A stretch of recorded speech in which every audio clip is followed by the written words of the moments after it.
Сайн байцгаана уу? Манай дараагийн дугаар ороход бэлэн болсон байна. Энэ удаагийнхаа дугаараар та бүхэндээ толгой эргүүлсэн нэгэн хачирхалтай хэргийн тухай ярьж өгөхөөр бэлдсэн байгаа. За ингээд хэрэг ярьж эхэлцгээе. Мишель Хайдлин 1986 оны 12 дугаар сарын 20-нд Калифорниад төрсөн.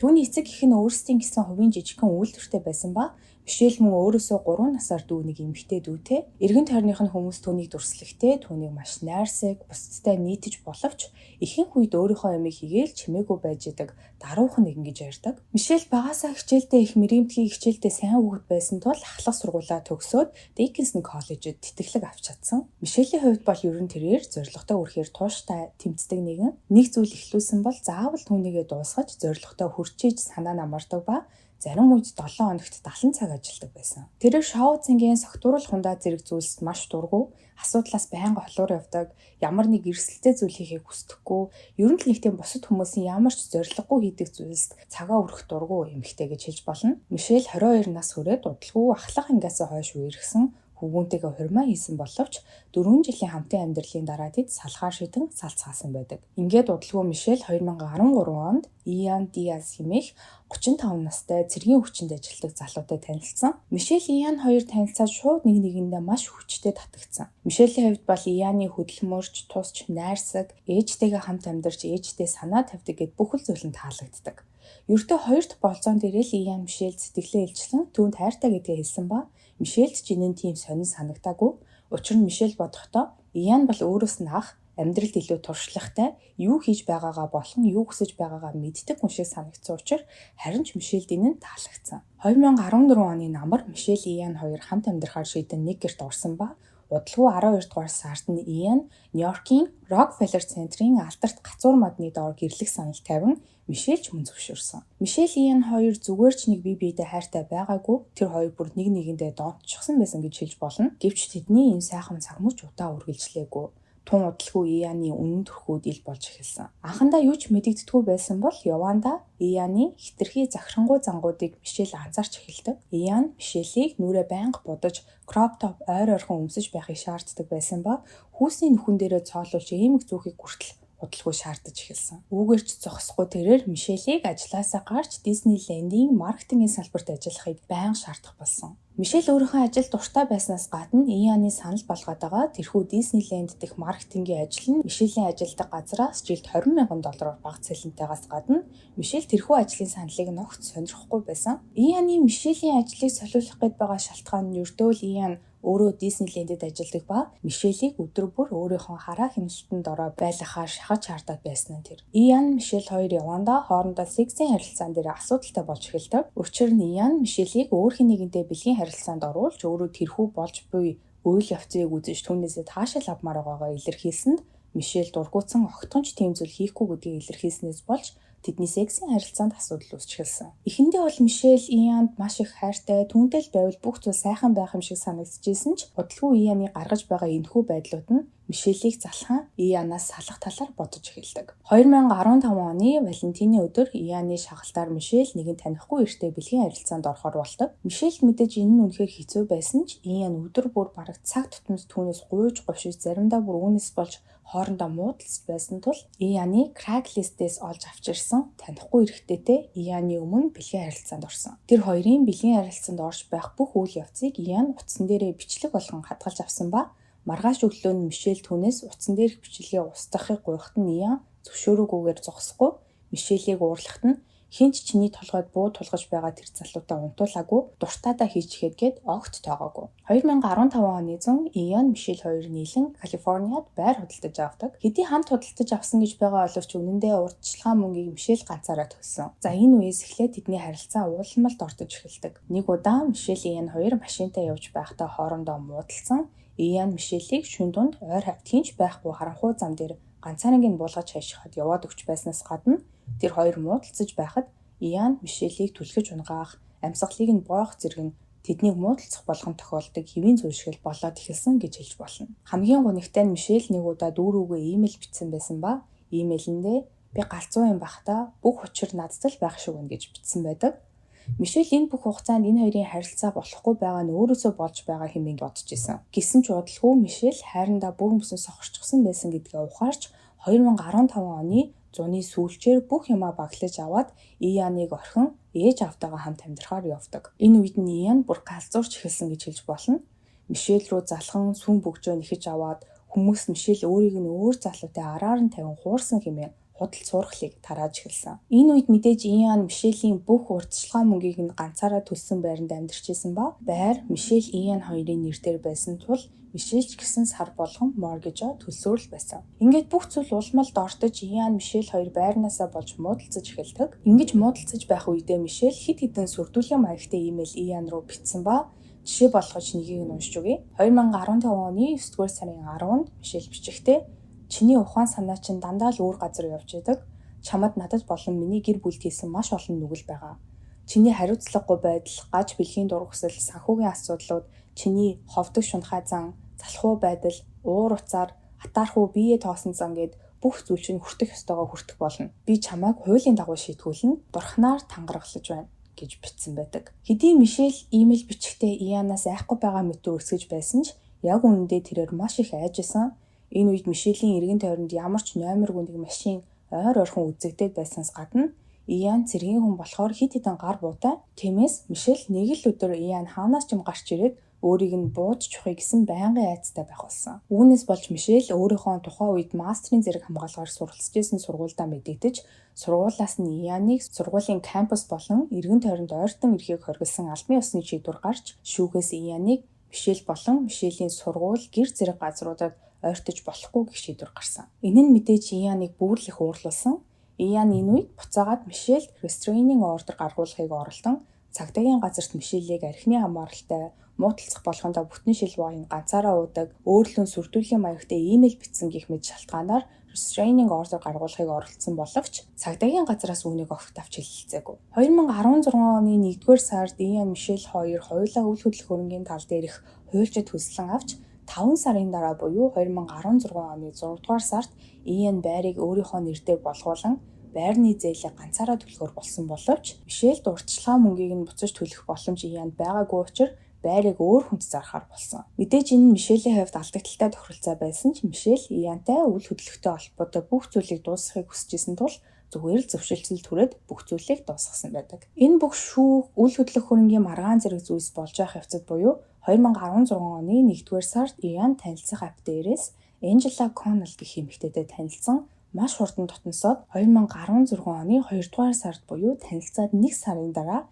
Иан Angela хоёр гэрлэлтэд батлуулдаг. Сүү тавихч биш, бүр гэрлэлт. Ингээд 2016 оны 5-р сард Angela жирэмсэн болж 2 ихэр хүүхэд тээж байгаа гэдгээ мэдэгдсэн. Иан Angela хоёр эцэг их болохоор маш их догтлоод байж идэл Мишель үүнийг нь олж мэдээд маш их уурлан Ианыг хартаж Angela руу доромжилсан маягийн имэйлүүдийг бичиж эхэлсэн. Та эдийг сонирхох болов гэд Angela руу Мишелийн бичдэг байсан имэйлүүдээс нэгийг нь уншиж өгье. Мишель бичихтэй Адам Ивээс өмнө Лилит хэмээх өөр нэг их нэртэй байсан их домог байдаг.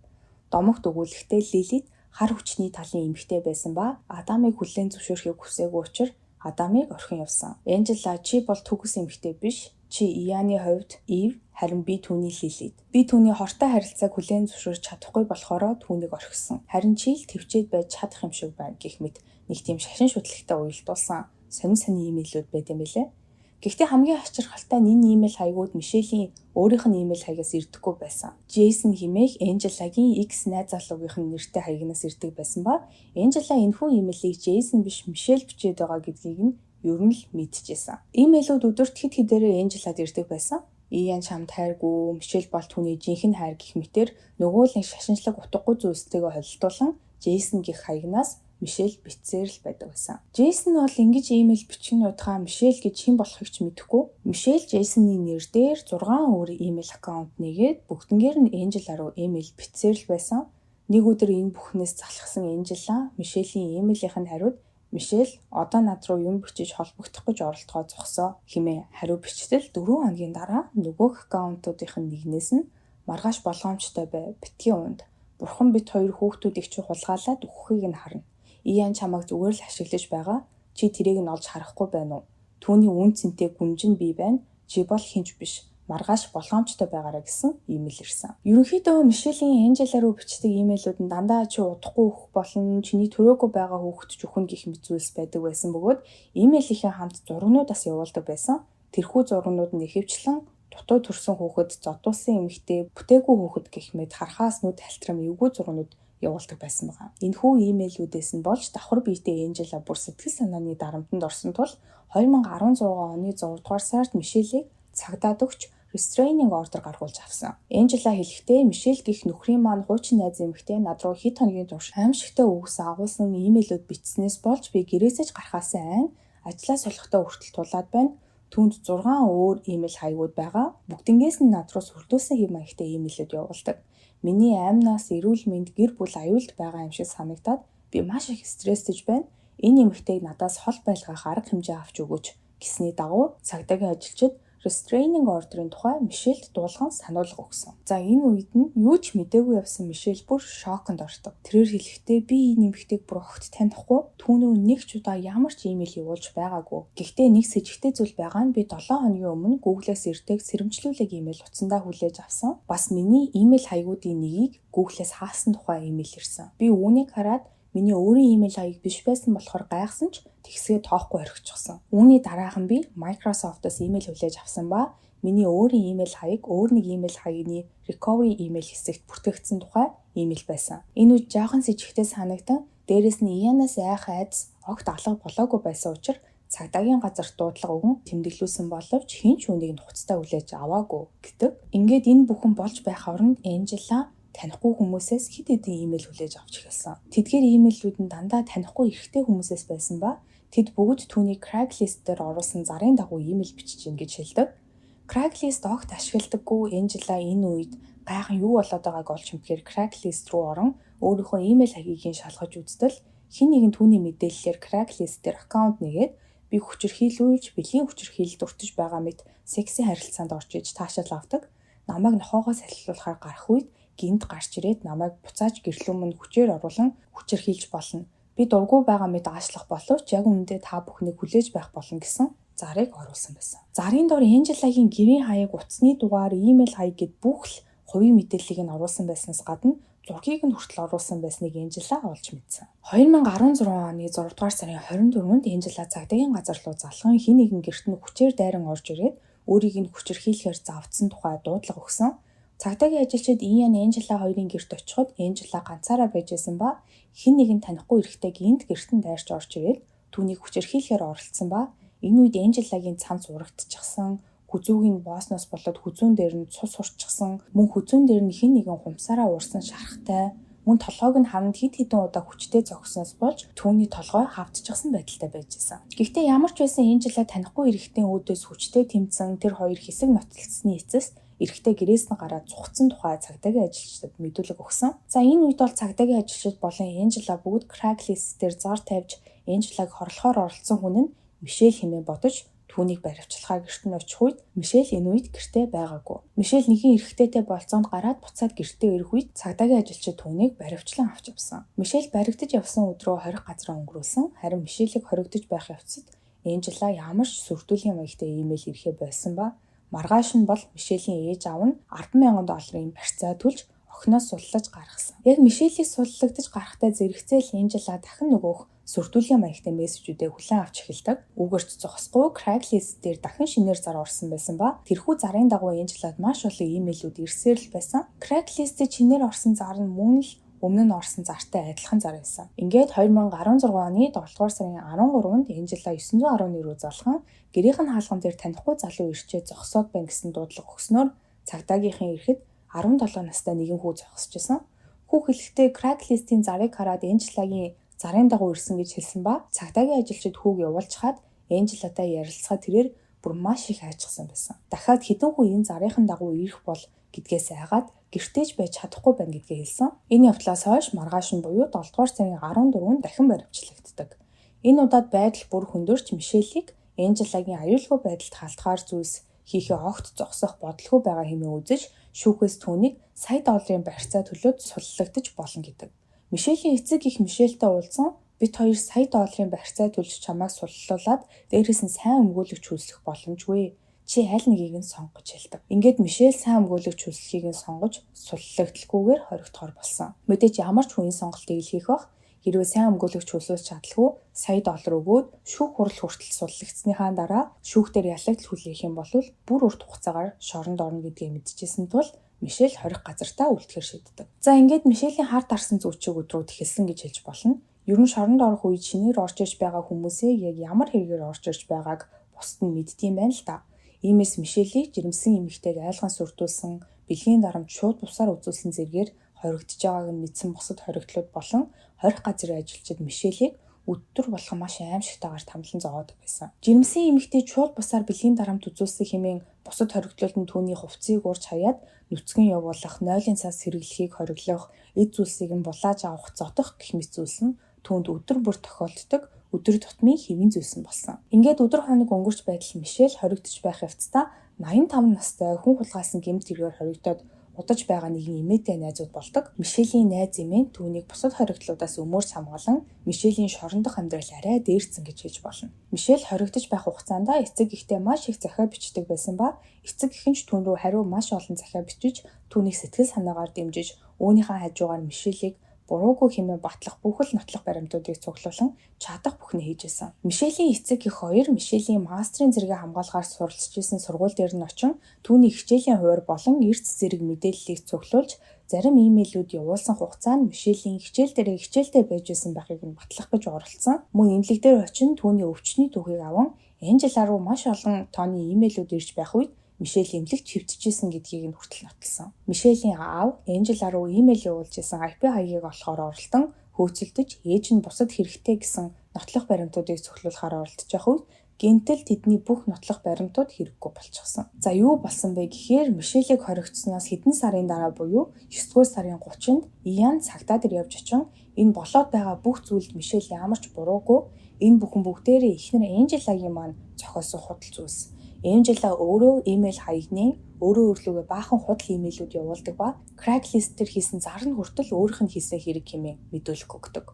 Үүгээрт зогсгүй Энжела эхрүүдийг олохоос өмнө жирэмсэн байсан ба Мишелийн сүрдүүлгээс болж эхрүүдээс өмнө гидсэнд нь бойжж байсан хүүхэд нь бүтээгүй гэж мэдүүлэг өгсөн байсан. Иан үүнийг нь ч мөөгөөсгсөн. Тэрээр хэлэхдээ Энжела эхрүүдийг олохоос өмнө жирэмсэн байсан нь үнэн. Гэхдээ өөрөө хүүхдээ ахуулгаар шийдсэн шалтгаан нь Энжела хүүхдийнхээ эцгийг яг хэн гэдгийг мэдэхгүй байсан учраас нэмээ мэдүүлэг өгсөн. За үүгээр зогсохгүй Энжела жирэмсэн болсон. Ихэр хүүхдүүд тээж байгаа гэдг нь чудлаа болж таардаг. Иан түүнийг жирэмсэн биш гэдгийг мэдээгүй явжсэн ба Энжела Ианы хажууд байхдаа дэлгүүрээс $7.50 авсан уурамч гидсээ зүгөөд явж идэг байсан баригдаж Иан үүнд нь уурлан түүнээс салахаар шийдсэн ба цагтаа дээр ирэн мэдүүлэг өгсөн нь энэ байсан. Энжелагийн худал ярьсан зүйлс нь ингээд л болоо юу гэвэл бас үгүй. Өмнө нь хэлжсэнчлэн Энжела цагтаагийн ажилчдад Мишелийг өөрийнх нь хуучин найз залуу болох Джейсон хэмээх залуугийн нэрээр имэйл хаягныг өөрлөө нь имэйл бичээд байна гэж мэдүүлэг өгчээсэн да. Джейсон Энжела хоёр 2014 онд танилцсан. Тэр даруйдаал тотносон болцож эхэлцгээсэн. Болцоод удаагүй байх үедээ Энжела умаа хүзүүн хорт хавдартай болсон гэдгийг мэдсэн ба үүнийгээ Джейсонд хэлж ажилласаа гарах хэрэгтэй болсон бөгөөд санхүүгийн хувьд хэцүү нөхцөл байдалд ороод байгаагаа хэлэхэд Джейсон түүнийг гэртээ нүүж ирэхийг санал болгож удалгүй Энжела Джейсоны гэрт нүүж ирсэн. Энжелагийн хувьд өвчнөөсөө болж хөдлөхөд бэрх байсан тул Джейсон түн зориулж бүх гэрийнхаа тавилгуудыг өөрчлөн бараг л Энжелагийн орыг тойруулаад бүх зүйлсийг ойртуулж өгсөн гэхэд болно. Гэхдээ энэ нь мэдээж тийм амар бол байгаагүй. Учир нь Джейсон өөрөө нэг хүүтэй, хүүн хөгжлийн бэрхшээлтэй бөгөөд аав хүү хоёрын амьдрал гинт гарч байгаа өөрчлөлтүүд хэлбэр байгаагүй ч Джейсон бүх зүйлийг зохицуулахаар чадгаараа хичээж исэн. Энжелагийн ганц хийдэг зүйл нь химийн эмчилгээндээ явах байсан. Джейсон маш цаг зав багтаа ажилладаг байсан тул Энжелаг химийн эмчилгээнд нь зарим үед хөргөж өгч амждаггүй байсан. Нэг өдөр Джейсоныг ажилласаа ирэхэд Энжелаг бүх хүсээ хусуулчихсан сууж байсан. Джейсон юу болсныг асуухад химийн эмчилгээнээс болоод үс унаад байхаар хусуулчихлаа гэд хиймэл ус зүүж эхэлдэг. Джейсон хэдий үс нь унж байгааг анзаараагүй ч гэсэндээ мэдээж энэ үед бол Энжелагийн хэлсэн зүйлд шууд л итгэсэн. Гэвч Джейсоныг маш их гайхшралд оруулаад байсан зүйл нь гэвэл Энжела маш их согтууруулгандаа хэрэглэх болсон. Мөн түүний хусаад удаагүй байгаа үс нь маш хурдцтай буцаад ургаж эхэлдэг. Ер нь бол химийн эмчилгээнд явж байгаа үед үсний ургалт удааширч зогсон байдалд ордог гэдгийг хүн болгон мэднэ шүү дээ.